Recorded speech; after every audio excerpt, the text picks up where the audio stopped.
Question number 2 அதை பார்க்குறோம். இப்போ இங்கே வந்து நல்லா கவனிச்சுக்கோங்க. இது 2x2 மேட்ரிக்ஸு. இங்கே கேள்வி என்ன அப்படின்னு கேட்டிங்கன்னா இன்வெர்ஸ் கண்டுபிடிக்கணும். எதுக்கு இன்வெர்ஸ்னால் இப்போ ஃபஸ்ட்டு கொஸ்டின் கொடுத்துருக்கிற கேள்விக்கு இன்வெர்ஸ் கண்டுபிடிக்கணும். 2x2 மேட்ரிக்ஸ் கொடுத்துருக்கிறதுனால இந்த மேட்ரிக்ஸை ஃபஸ்ட்டு நம்ம என்னவா எழுதிக்கிறோம் அப்படின்னா ஏ அப்படின்னு எழுதிக்கிறோம். இதுதான் அது ஏவா எழுதிக்கிறோம். இப்போ ஏ இன்வெர்ஸ் அப்படின்னா என்ன அர்த்தம் அப்படின்னா அதுக்கு ஒரு ஃபார்முலா இருக்குது. ஏ இன்வெர்ஸுடைய ஃபார்முலா என்னென்னா 1/mod of A into adjoint a. சரிங்களா? 1/mod of A into adjoint A.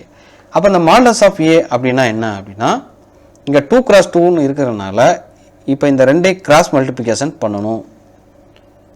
3 2s are 6, 3 2 6. இப்போ மைனஸ் இன்ட்டு மைனஸ் ப்ளஸ்ஸு, அப்போ ப்ளஸ் 6. சரிங்களா? இந்த இருக்கா? அடுத்து ஒரு 4 4, 1 4 is 4. இந்த ரெண்டுக்கு நடுவில் மைனஸ் இருக்கணும் கண்டிப்பாக. அப்போ 6 - 4 வந்து 2. அதோட வேல்யூ நமக்கு 0.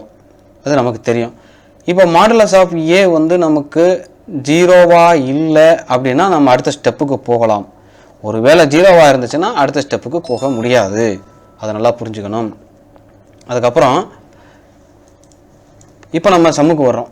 இப்போ 1/mod of A. Modulus of A நம்ம கண்டுபிடிச்சிட்டோம். அதனுடைய வேல்யூ மாடலஸ் ஆஃப் ஏவோட வேல்யூ நமக்கு 2 அப்படின்னு கிடச்சிருச்சு.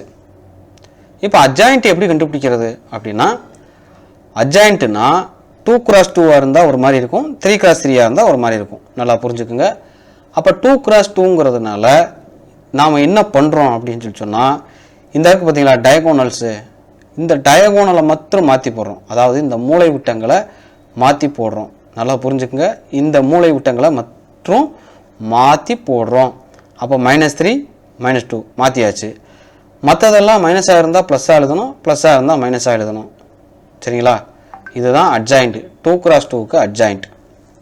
அப்போ மாடலஸ் ஆஃப் ஏவோட வேல்யூ தெரியும், அட்ஜாயிண்ட் ஏ கண்டுபிடிச்சாச்சு. இப்போ நம்ம கண்டுபிடிக்க வேண்டியது ஏ இன்வெர்ஸ் மட்டும் கண்டுபிடிக்கணும்.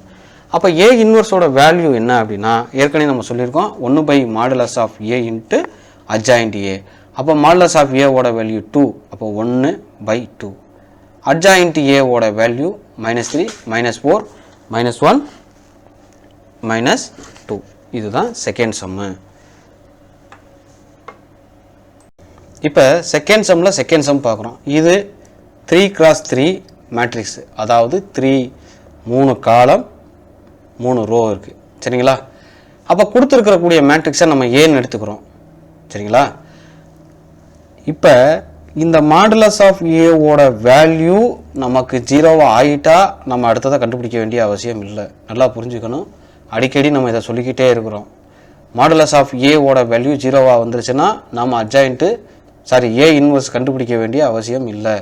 ஃபஸ்ட்டு நம்ம மாடுலஸ் ஆஃப் ஏ கண்டுபிடிக்கிறோம். எப்படி கண்டுபிடிக்கிறோம் அப்படின்னா ஃபஸ்ட்டு இந்த 5 எடுத்துக்கிறோமா? இந்த 5 எடுத்துக்கிட்டால் இந்த காலம் போயிடும், இந்த ரோ போயிடும். அப்போ நமக்கு என்ன கிடைக்குது? 5 5s are 25, 25 - 1 24. அப்போ 5 × 24 120 கிடைக்குதா? சரி, அடுத்து பாருங்கள். அதே மாதிரி இந்த 1 எடுத்துக்கிட்டோம் அப்படின்னா அதே மாதிரி இந்த காலம் போயிடும், இந்த ரோ போயிடும். அப்போ இதுவும் வரும். 1 5 is 5, 1 1 is 1. அப்போ 5 - 1 4. இங்கே ஏன் மைனஸ் வருது அப்படின்னா ஃபஸ்ட்டு நம்ம எப்போவுமே இப்படி எழுதுவோம், ப்ளஸ்ஸு மைனஸு ப்ளஸ்ஸு இப்படிதான் எழுதுவோம். ஸோ அதனுடைய பிரகாரம் இப்போ +1 இங்கே வந்துடும். அப்போ 1 இந்த 1 எடுத்துக்கிட்டிங்கன்னா இந்த காலம் போயிடும், இந்த ரோ போயிடும். 1 1s are 1, 1 - 5. அப்போ -4. இப்போ -4 -4 -8 -8 120 -8. அப்போ 112. இது வந்து எதுக்கு ஈக்குவலாக இல்லைன்னா 0க்கு ஈக்குவலாக இல்லை. அதனால் அதை நாம் அட்ஜாயிண்ட்டு கண்டுபிடிக்க முடியும். அட்ஜாயிண்ட் கண்டுபிடிச்சிருப்பாங்க பாருங்களேன். கண்டுபிடிச்சிருக்காங்களா? ஏ இன்வெர்ஸ் கண்டுபிடிச்சிருப்பாங்க. அப்போ ஏ இன்வெர்ஸுடைய வேல்யூ நமக்கு என்ன? 1/mod of A into adjoint A. இப்போ மாடலஸ் ஆஃப் ஏவோட வேல்யூ நமக்கு தெரிஞ்சிருச்சு 112 112. சரிங்களா? அடுத்து அட்ஜாயிண்ட் ஏ கண்டுபிடிக்கிறோம். அட்ஜாயிண்ட் ஏன்னா நம்ம ஒவ்வொன்றுக்கும் கண்டுபிடிக்கிறோம், ஒவ்வொரு எலமெண்ட்டுக்கும் நம்ம கண்டுபிடிக்கிறோம். இப்போ 5க்கு எப்படி கண்டுபிடிச்சோம்? அதே மாதிரி தான். இதுக்கு பேர் நல்லா கவனிச்சுங்க. இதுக்கு பேர் மைனர் அப்படின்னு பேர். மைனர் கோஃபேக்டர்ஸ்லாம் சொல்லுவாங்க. மைனர் இந்த இதுக்கு முன்னாடி இருக்கிறதுக்கு பேர் கோஃபேக்டர்ஸ். சரியா? அப்போ இந்த இதை நம்ம கண்டுபிடிக்கும் போது 5 5 are 25, 25 minus 1 24. இதை கண்டுபிடிச்சிட்டு நம்ம என்ன பண்ணணும் அப்படின்னா டிரான்ஸ்போஸ் பண்ணணும். அதுதான் வேலையே. அட்ஜாயின்ட் ஏ கண்டுபிடிக்கும் போது எல்லாத்தையும் கண்டுபிடிச்சிட்டு நம்ம என்ன பண்ணுவோம்னா டிரான்ஸ்போஸ் பண்ணுவோம். இந்த சம்மை பொறுத்த வரைக்கும் நீங்கள் டிரான்ஸ்போஸ் பண்ணாலும் அதே தான் வரும். இப்போ 24 -4 +4, இங்கே மைனஸ் இருக்கும், இங்கே ப்ளஸ் இருக்கும், minus plus minus plus minus ப்ளஸ்ன்னு இருக்கும். அந்த பிரகாரம் இப்போ 24 அப்படியே வந்துடும். இது -4ன்னு மாறிடும், இது -4, அடுத்து இது +4ன்னு வந்துடும். சாரி -4ன்னு வந்துடும். இது 24, அடுத்து -4 அப்படியே மாறிக்கிட்டே வரும். இதை நீங்கள் டிரான்ஸ்போஸ் பண்ணாலும் நமக்கு இதே தான் ஆன்சர் கிடைக்கும். அப்போ டிரான்ஸ்போஸ் பண்ணியிருக்காங்க பாருங்களேன், அதே தான் இருக்கும் பாருங்கள். அப்போ நமக்கு 1/mod A கிடச்சிருச்சு, அட்ஜாயின்ட் ஏ கிடச்சிருச்சு. இந்த ரெண்டையும் நம்ம சப்ஸ்டிட் பண்ணிட்டோம் அப்படின்னா இப்போ இங்கே இருக்கிற எல்லாமே எந்த டேபிள் வரும்னா 4 டேபிள் வரும். அதனால் 4 டேபிளாக காமனாக எடுத்துடுறோம். இப்போ 1/112 × 4. இப்போ இதில் 4 காமனாக எடுத்துட்டோம்னா 6 வரும். இதில் 4 காமனாக எடுத்துட்டா -1, அடுத்து -1. சரிங்களா? அடுத்து -1, 6, -1, -1, -1, 6 பாருங்கள். அப்போ இது ரெண்டையும் கேன்சல் பண்ணோம் அப்படின்னா 4 1 is 4. 112 எத்தனை நாள் இருக்குன்னா 28 நாள் இருக்கு. 1/28 × 6 - 1. இதுதான் நமக்கு நம்ம வெளியெடுக்கிறோம் அப்படின்னா 4ஆல் எல்லாத்தையும் டிவைட் பண்ணுறோம் அப்படின்னு அர்த்தம். இப்போ நம்ம மூணாவது சம்மை பார்க்க போகிறோம். மூணாவது சம்மில் f(a), அதாவது f(α) அப்படின்னு கொடுத்துருக்காங்க. Equal to cos α 0 sin α. இதுதான் நமக்கு கொஸ்டின். இங்கே கேள்வி என்ன அப்படின்னா f(α) இன்வர்ஸ்னால் எப்படி கண்டுபிடிக்கணும் அப்படின்னா நமக்கு a இன்வர்ஸ்னால் நமக்கு தெரியும். 1/mod A × அட்ஜாயின்ட் ஏ அப்படின்னு நம்ம எழுதுவோம். இங்கே f(α) இருக்கிறதுனால 1/mod f(α) அதை கண்டுபிடிக்கணும். ஆனால் இவங்க எப்படி எடுத்துக்கிறாங்கன்னா இதை ஏன்னு எடுத்துக்கிறாங்க. சரிங்களா? எல்லாம் ஒன்று தான். அப்போ ஏன்னு எடுத்துக்கிறோம். ஃபஸ்ட்டு நம்ம மாடுலஸ் கண்டுபிடிக்கணும். இப்போ மாடுலஸுங்கிறது எப்படின்னு கேட்டிங்கன்னா இப்போ cos α வச்சுக்கிட்டீங்க அப்படின்னா இந்த காலம் போயிடும், இந்த ரோ போயிடும். மிச்சம் என்ன இருக்குது? 1 × cos α. இங்கே எழுதி பாருங்களேன். cos α அதை எடுத்துக்கிறோம். அதை எடுத்துக்கிட்டோம்னா இங்கே 1 × cos α, cos α. அடுத்து -0. 0வோட எதை மல்டிப்ளிகேஷன் பண்ணாலும் நமக்கு 0 தான். ஆல்ரெடி இங்கேயே தெரியும் நமக்கு. அடுத்து இங்கே ப்ளஸ்ஸு. ஏன் அப்படின்னா பிகினிங்லேருந்து அதான் சொல்கிறோம். இது ப்ளஸ்ஸு, இது மைனஸு, இது ப்ளஸ்ஸு. அப்போ ப்ளஸ்ஸு sin α × இதை இந்த காலம் போயிடும், இந்த ரோ போயிடும். மிச்சம் எனக்கு 0 × 0 0. இங்கே ஏற்கனவே மைனஸ் இருக்கணும். 1 × sin α -sin ஆல்ஃபான்னு இங்கே மாறும் பாருங்களேன், இருக்கா? So sin α × sin α.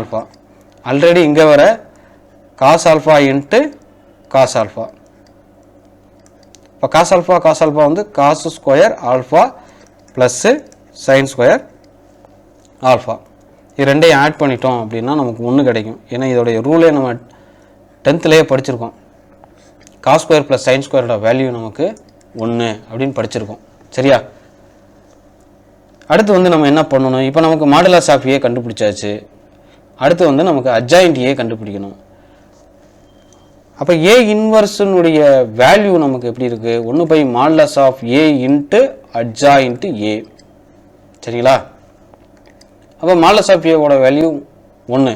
அப்போ 1/1 1 தான் நமக்கு தெரியும். அடுத்து அட்ஜாயின்ட் ஏ கண்டுபிடிக்கிறோம். அட்ஜாயின்ட் ஏ அப்படின்னா என்ன அர்த்தம்னா ஒவ்வொரு எலமெண்ட்டுக்கும் நம்ம கண்டுபிடிக்கிறோம் மாடுலஸ். ஒவ்வொரு எலமெண்ட்டுக்கும் நம்ம மாடுலஸ் கண்டுபிடிக்கிறோம். அப்படி கண்டுபிடிக்கும் போது cos α இங்கே 0 வந்துடும். இப்போ 0 இங்கே இது ரெண்டையும் கிராஸ் மல்டிப்ளேஷன் பண்ணிங்கன்னா 0, இது ரெண்டையும் பண்ணிங்கன்னா 0. எப்படி நல்லா புரிஞ்சுக்குங்க. இங்கே பாருங்கள், ஃபஸ்ட்டு cos α எடுத்துக்கிட்டால் அந்த காலத்தையும் நல்லா கவனிச்சுக்கோங்க. இந்த காலம் எங்கே இருக்கோ அந்த காலத்தையும் அந்த ரோவையும் நம்ம விட்டுறோம். விட்டுட்டு மிச்சம் என்ன இருக்கோ அதை எழுதணும். அதே மாதிரி எல்லா எலமெண்ட்டுக்கும் அது எந்த இடத்துல இருக்கோ அந்த ரோவையும் அந்த காலத்தையும் நம்ம விட்டுறணும். விட்டுட்டு மிச்சத்தை எழுதணும். அதுக்கு பேர் தான் டிட்டர்மினன்ட்ஸ், அதாவது மாடுலஸ் நம்ம கண்டுபிடிக்கிறோம். அப்படி கண்டுபிடிக்கும் போது நமக்கு இங்கே வந்து 0 × 0 0 மைனஸ் சைன் ஆல்ஃபான்னு கிடைக்கும். ஆல்ரெடி இது எப்படி மாறும் அப்படின்னா இங்கே plus plus minus plus minus plus minus அப்படியே மாறிக்கிட்டே வரும். இப்போ நமக்கு வேல்யூ வந்து என்ன கிடச்சிருச்சு? காஸ் ஆல்ஃபா 0 சைன் ஆல்ஃபா, இதுதான் நமக்கு வேல்யூ. சரிங்களா? அப்போ ஏ இன்வர்ஸினுடைய வேல்யூ இதுதான். அதுக்கப்புறம் நம்ம என்ன ப்ரூவ் பண்ணணும் அப்படின்னா இந்த இதை டிரான்ஸ்போஸ் பண்ணாலும் நமக்கு அதையும் கிடைக்கணும் அப்படின்னு சொல்கிறாங்க. ஏ இன்வர்ஸினுடைய வேல்யூ கிடச்சிருச்சு அப்படி தானே? ஏ இன்வர்ஸோட வேல்யூ இதுதான், இந்த கொடுத்துருக்காங்க பாருங்கள், இதுதான். அதுக்கப்புறம் மைனஸ் ஆல்ஃபா அப்படின்னு கொடுக்குறோம். நல்லா புரிஞ்சுக்குங்க, இந்த இடம் வந்து ரொம்ப முக்கியமான விஷயம். எப்படின்னு கேட்டிங்கன்னா இங்கே டோட்டலாக மைனஸ் எஃப் ஆஃப் ஆல்ஃபா அப்படின்னு அவங்க கொடுக்கல, எஃப் ஆஃப் மைனஸ் ஆல்ஃபான்னு கொடுத்துருக்குறாங்க. அப்போ என்ன அர்த்தம் அப்படின்னா ஆல்ஃபா இருக்கிற எல்லா இடத்துலையும் மைனஸ் போடணும். எங்கெங்கெல்லாம் ஆல்ஃபா இருக்கும் அங்கெங்கெல்லாம் மைனஸ் போடணும். அப்போ காசு minus alpha, sine minus alpha. இதுக்கு ஒரு ரூல் இருக்குது. அதாவது காசு மைனஸ் ஆல்ஃபாவினுடைய வேல்யூ வந்து நமக்கு என்னன்னா காஸ் ஆல்ஃபா, சைனு மைனஸ் ஆல்ஃபாவோட வேல்யூ மைனஸ் சைன் ஆல்ஃபா. இது நம்ம சின்ன கிளாஸில் படித்தது தான். அந்த பிரகாரம் நம்ம பார்க்கும்போது காஸ் மைனஸ் சைன் ஆல்ஃபாவினுடைய வேல்யூ காஸ் ஆல்ஃபா கொடுத்துட்டோம். சைனு மைனஸ் சைன் ஆல்ஃபாவோட வேல்யூ மைனஸ் சைன் ஆல்ஃபா. இப்போ இது எது பிரகாரம் இருக்குது அப்படின்னா இந்த எஃப் ஆஃப் மைனஸ் சைன் ஆல்ஃபாவும் எஃப் ஆஃப் ஆல்ஃபா இன்வர்ஸும் ரெண்டும் ஈக்குவலாக இருக்கும். பாருங்கள், இது வேணால் நீங்கள் 1 எடுத்துக்கங்க, இதை வேணால் 2 எடுத்துங்க. ரெண்டையும் பாருங்கள் ஈக்குவலாக இருக்கும். Cause alpha 0 0 minus sine alpha minus sine alpha, அது மற்றபடி பூரா 0 1 0 சைன் ஆல்ஃபா 0 காஸ் ஆல்ஃபான்னு இருக்கும். அப்போ 1 = 2 அப்படின்னு நம்ம ப்ரூவ் பண்ணதுனால ஹென்ஸ் இட் இஸ் ப்ரூவ்டு, இது ஃபுல்லாகவே நம்ம ப்ரூவ் பண்ணிட்டோம் அப்படின்னு அர்த்தம். இந்த சம்மு ரொம்ப ஈஸியான சம்மு, குழப்பிக்கிறாதீங்க. ஏதாவது டவுட்டுன்னா நீங்கள் எனக்கு கமெண்டில் போட்டு விடுங்க.